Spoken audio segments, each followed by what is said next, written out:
Hi, ಇವತ್ತು ಬುದ್ಧನ ಹಿಂದಿನ ಜನ್ಮದ ಇನ್ನೊಂದು ಕಥೆಯನ್ನು ಹೇಳ್ತೀನಿ. ಬೋಧಿಸತ್ವ ಆ ಜನ್ಮದಲ್ಲಿ ವಾರಾಣಸಿಯಲ್ಲಿ ಒಂದು ಪ್ರಸಿದ್ಧ ಕುಲದಲ್ಲಿ ಬ್ರಾಹ್ಮಣನಾಗಿ ಹುಟ್ಟುತ್ತಾನೆ. ಆ ಬ್ರಾಹ್ಮಣನಾಗಿ ಹುಟ್ಟಿದ್ದಾಗ ವೇದಾಧ್ಯಯನ, ಬೇರೆ ಬೇರೆ ಶಾಸ್ತ್ರಗಳ ಅಧ್ಯಯನ ಮಾಡ್ತಾ ಇದ್ದ ಅಲ್ವಾ. ಆಗ ಅವನಿಗನ್ಸುತ್ತೆ ಭೋಗಗಳಲ್ಲೇ ಮುಳುಗಿಕೊಂಡಿದ್ದು, ಅದರಿಂದ ಬರೋ ಅಪಾಯಗಳನ್ನೇ ಎದುರಿಸ್ತಾ ಇದ್ದರೆ. ಭೋಗ ಅಂದರೆ ಏನು? ಜೀವನದಲ್ಲಿ ಎಂಜಾಯ್ ಮಾಡೋದಷ್ಟೇ ಅಲ್ಲ, ಅದರಿಂದಾಗಿ ಹಲವಾರು ಅಪಾಯಗಳು ಬರುತ್ತೆ. ತುಂಬ ದುಡ್ಡು ಕೂಡಿಟ್ರೆ ಕಳ್ಳರು ಬಂದು ಕಿತ್ಕೊಂಡು ಹೋಗ್ತಾರೆ, ಅಧಿಕಾರ ಗಳಿಸಿದ್ರೆ ಇನ್ಯಾರೋ ಬಂದು ಕಿತ್ಕೊಂಡ್ಬಿಡ್ತಾರೆ. ನಮ್ಮ ಮನೆಯಲ್ಲಿ ಬೇಕಾದಂಗೆ ಕಾರು ಬಂಗ್ಲೆ ಎಲ್ಲ ಇಟ್ಕೊಂಡಿದ್ರೆ ಯಾರೋ ಬಂದು ಕಿತ್ಕೋತಾರೆ. ಅದರಿಂದ ಭೋಗಗಳಷ್ಟೇ ಜೀವನ ಅಲ್ಲ, ಆದಷ್ಟು ಬೇಗ ವೈರಾಗ್ಯದಿಂದ ಇದ್ದುಕೊಂಡು ಆ ವೈರಾಗ್ಯದಿಂದ ಉಂಟಾಗ್ತಕ್ಕಂಥ ಲಾಭನ ತಾನು ಪಡ್ಕೊಳ್ಬೇಕು ಅಂತ ಬೋಧಿಸತ್ವಂಗೆ ಅನಿಸುತ್ತೆ. ಅವಾಗೇನು ಮಾಡ್ತಾನೆ? ಶ್ರಮಣ ಧರ್ಮನ ಪಾಲನೆ ಮಾಡ್ತಾ ಅವನೇನು ಮಾಡ್ತಾನೆ, ಕಾಡಿಗೆ ಹೋಗಿ ಕಾಡಿನಲ್ಲಿ ನಿರಂತರವಾಗಿ ಬುದ್ಧ ಧರ್ಮದಲ್ಲಿ ಹೇಳಿರೋ ಹಾಗೆ ಅಧ್ಯಯನ ಮಾಡ್ತಾ ಇರ್ತಾನೆ. ಆಗ ಅವನಿಗೆ ಸುಮಾರು ಒಂದು 500 ಜನ ಶಿಷ್ಯರಿರ್ತಾರೆ. ಅವರಿಗೂ ಎಲ್ಲ ಬುದ್ಧ ಧರ್ಮವನ್ನು ಹೇಳ್ಕೊಡ್ತಾ ಇರ್ತಾನೆ. ಹೀಗೆ ಹೇಳ್ಕೊಡ್ತಾ ಒಂದು ಕಾಲಕ್ಕೆ ಅದು ಹಿಮಾಲಯದಲ್ಲಿ ಮಳೆಗಾಲದ ಸಮಯ, ಆ ಬೆಟ್ಟದ ಪ್ರಾಂತ್ಯದಲ್ಲಿ ಇರೋದು ಕಷ್ಟ. ಆ ಸಮಯಕ್ಕೆ ಮುಂಚೆ, ಮಳೆಗಾಲ ಬರೋದಕ್ಕೆ ಮುಂಚೆ, ಬೋಧಿಸತ್ವ ಬ್ರಾಹ್ಮಣನಾಗಿದ್ದಾಗ ಹಿಂದಿನ ಜನ್ಮದಲ್ಲಿ ತನ್ನ 500 ಶಿಷ್ಯರ ಜೊತೆ ಇದೇ ವಾರಾಣಸಿಯ ರಾಜನ ಆಸ್ಥಾನಕ್ಕೆ ಬರ್ತಾನೆ.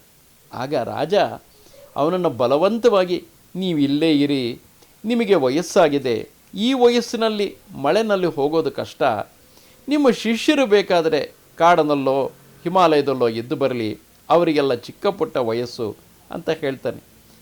ಸರಿ ಆಯ್ತಪ್ಪ, ನಾನು ಇಲ್ಲೇ ಇರ್ತೀನಿ ಅಂತ ಹೇಳಿ ಬೋಧಿಸತ್ವ ಆ ರಾಜ ನಿರ್ಮಿಸಿದ್ದ ಒಂದು ಆಶ್ರಮದಲ್ಲಿ ಉಳ್ಕೊಂಡಿರ್ತಾನೆ. ಉಳಿದೆಲ್ಲ ಶಿಷ್ಯರುವೆ ಒಬ್ಬ ಮುಖ್ಯ ಶಿಷ್ಯನ ನೇತೃತ್ವದಲ್ಲಿ ಮತ್ತೆ ಹಿಂತಿರುಗಿ ಅದೇ ಕಾಡಿಗೋ ಹಿಮಾಲಯಕ್ಕೋ ಹೊರಟೋಗ್ತಾರೆ. ಆ ಮುಖ್ಯ ಶಿಷ್ಯ ಇದ್ದನಲ್ಲ, ಅವನು ಯಾರು ಅಂತಂದರೆ, ಅವನು ಮೊದಲು ಒಬ್ಬ ಮಹಾರಾಜನಾಗಿದ್ದವನು.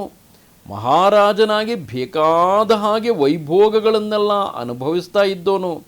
ಅಂತಹವನು ನನಗಿದು ಯಾವುದೂ ಬೇಡ ಅಂತ ಅದನ್ನೆಲ್ಲ ಬಿಟ್ಟುಬಿಟ್ಟು ಅವನು ಸನ್ಯಾಸ ಅಥವಾ ಪಬ್ಬಜ್ಜ ಇದನ್ನು ಸ್ವೀಕರಿಸಿ ಇವರ ಬೋಧಿಸತ್ವರ ಕೆಳಗೆ ಮುಖ್ಯ ಶಿಷ್ಯನಾಗಿರ್ತಾನೆ.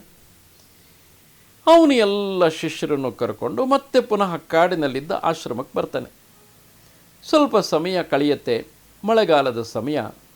ಅವನಿಗೆ ತನ್ನ ಗುರುಗಳನ್ನು ನೋಡಬೇಕು ಅಂತ ಆಸೆ ಆಗತ್ತೆ. ಹಾಗೆ ಅವನೇನು ಮಾಡ್ತಾನೆ, ಉಳಿದವರಿಗೆಲ್ಲ ನೀವು ಇಲ್ಲೇ ಇರಿ, ಎಲ್ಲರೂ ಹೋಗೋದು ಬೇಡ, ನಾನೊಬ್ಬನೇ ಹೋಗಿ ಗುರುಗಳನ್ನು ನೋಡ್ಕೊಂಡು ಬರ್ತೀನಿ ಅಂತ ಹೇಳಿ ವಾರಾಣಸಿಗೆ ಬರ್ತಾನೆ. ಅಲ್ಲಿ ಗುರುಗಳನ್ನು ನೋಡ್ತಾನೆ, ಖುಷಿ ಆಗತ್ತೆ.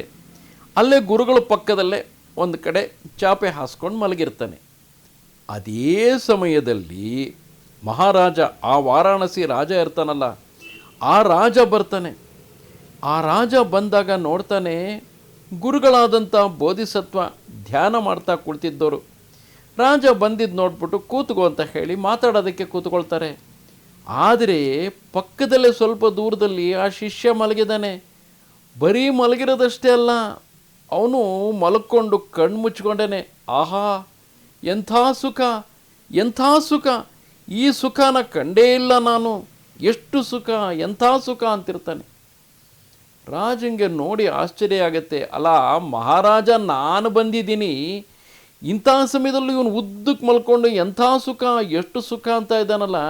ಚೆನ್ನಾಗಿ ಬಿಟ್ಟು ಕೂಳು ಊಟ ಮಾಡಿರಬೇಕು, ಚೆನ್ನಾಗಿ ಊಟ ತಿಂಡಿ ಮಾಡಿ ಹೊಟ್ಟೆಗೆ ಜಾಸ್ತಿಯಾಗಿ ಬಿದ್ದುಕೊಂಡಿದ್ದಾನೆ, ಅದಕ್ಕೆ ಎಂಥ ಸುಖ, ಎಷ್ಟು ಸುಖ ಅಂತ ಇದ್ದಾನೆ ಅಂತ ಹೇಳಿ ನಗ್ತಾ ಬುದ್ಧನ ಕಡೆಗೆ ನೋಡ್ತಾನೆ, ಅಂದರೆ ಬೋಧಿಸತ್ವನ ಕಡೆಗೆ.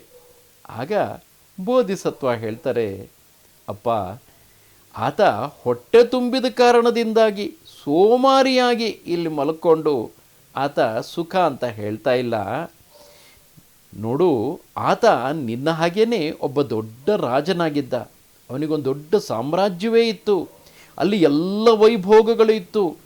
ಅವನನ್ನು ನೋಡ್ಕೊಳ್ಳೋದಕ್ಕೆ ಕೈ ಕಾಲಿಗೆ ಆಳುಗಳಿದ್ದರು, ನೂರಾರು ಜನ ಅವನನ್ನು ರಕ್ಷಣೆ ಮಾಡ್ತಾಯಿದ್ರು.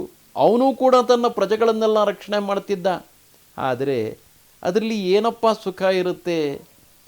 ಎಲ್ಲರೂ ರಕ್ಷಣೆ ಮಾಡ್ತಾಯಿದ್ರು ಕೂಡ ಯಾವಾಗ ಯಾವ ಶತ್ರು ಬಂದು ಕೊಂದಾಕ್ಬಿಡ್ತಾನೋ, ಇವನ್ನೆಲ್ಲರನ್ನೂ ರಕ್ಷಣೆ ಮಾಡಬೇಕು. ರಕ್ಷಣೆ ಮಾಡ್ಬೇಕಾದ್ರೆ ಎಲ್ಲರ ಜೊತೆ ಯುದ್ಧ ಮಾಡಬೇಕಾಗತ್ತೆ. ಅವಾಗ ಎಲ್ಲಿ ಸತ್ತೋಗ್ಬಿಡ್ತಾನೋ, ಇವನ ಹತ್ರ ಇದ್ದಿದ್ದು ಹಣನ ಯಾರು ಬಂದು ಕಿತ್ಕೊಂಡು ಹೋಗ್ಬಿಡ್ತಾರೋ, ಇವನಿಗಿದ್ದು ಪದವಿನ ಯಾರು ಬಂದು ಕಿತ್ಕೊಂಡು ಹೋಗ್ಬಿಡ್ತಾರೋ, ಈ ಭಯದಲ್ಲೇ ಬದುಕ್ತಾ ಇದ್ದ.